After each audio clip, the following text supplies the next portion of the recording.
You've asked a very good question, and also what you mentioned at the start. As I mentioned before, coming from Europe or being of Arab origin adds no inherent value. If there was inherent value to being an Arab, then Abu Jahl would have benefited from it. Then Abu Lahab would have benefited from it. There is no superiority for an Arab over a non-Arab, or a non-Arab over an Arab, as Rasulullah said, illa bittaqwa, meaning there is, Allah subhanahu wa ta'ala does have His favorites. His favorites are not Arab because of them being Arab, and His favorites are not non-Arab. His favorites are those who have taqwa. So regardless of where they are from. And as we said that where a person is from is not what adds value to their words. It is rather the words themselves, where they have come from. Where have they come from? Not the person. The person is merely a means. We're like delivery men. A drug dealer is a delivery man. Maybe he didn't make it, but he's delivering to something poisonous. Yes?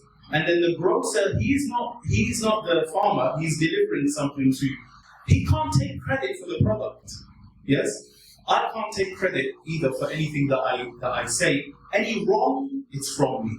And anything right is from Allah subhanahu wa ta'ala and His Messenger sallallahu alayhi wa sallam.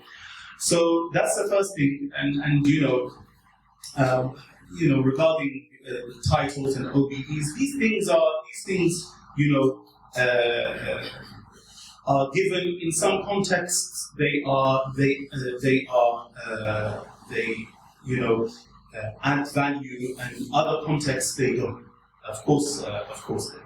It's not something. For example, a khatib is not introduced as an OBE or anything like that. It's not going to attract people to the khutbah. If anything, it will probably put them off. So now,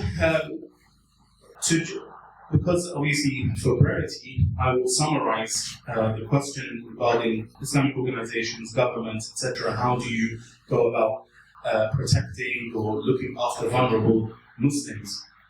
So I would mention that the question itself, there is a mistake in it.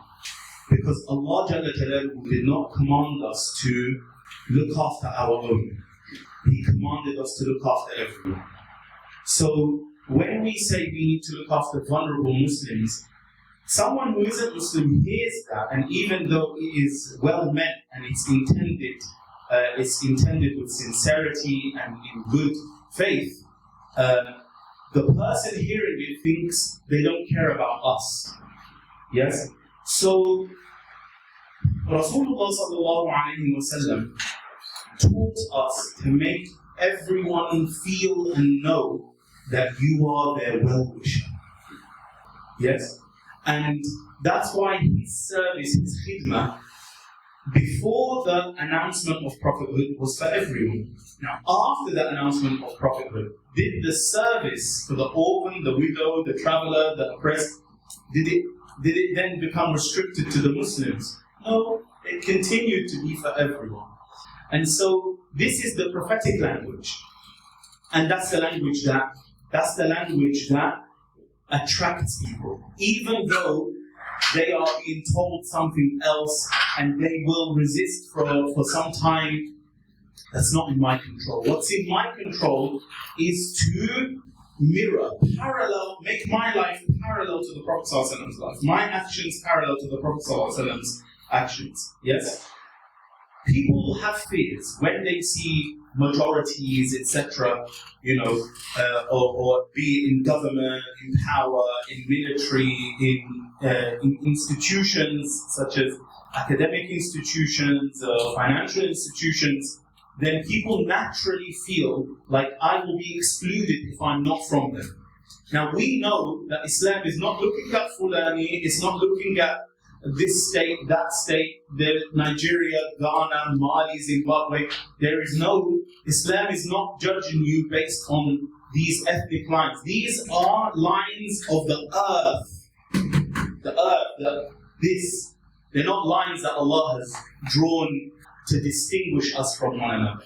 So I have to I have to make an effort. This, by the way, it doesn't require effort. It's not an easy job, by the way. That you have to be conscious of how the other person perceives this, and then give them reassurance. Yes, and give them reassurance. And this is what Allah Jalla Jalaluhu does, by the way.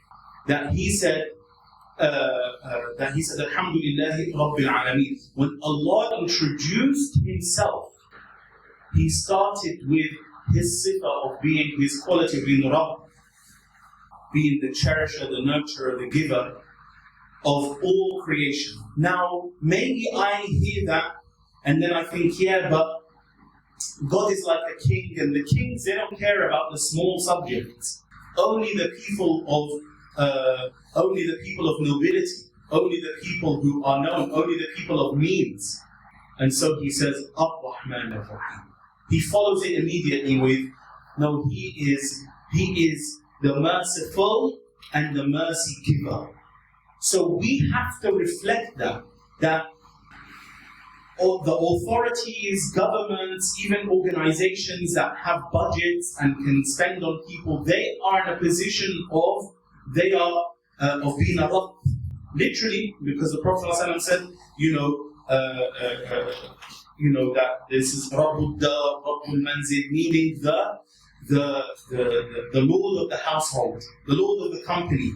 Lord doesn't mean creator or anything like this. It means the one who is responsible over them. He's responsible over them.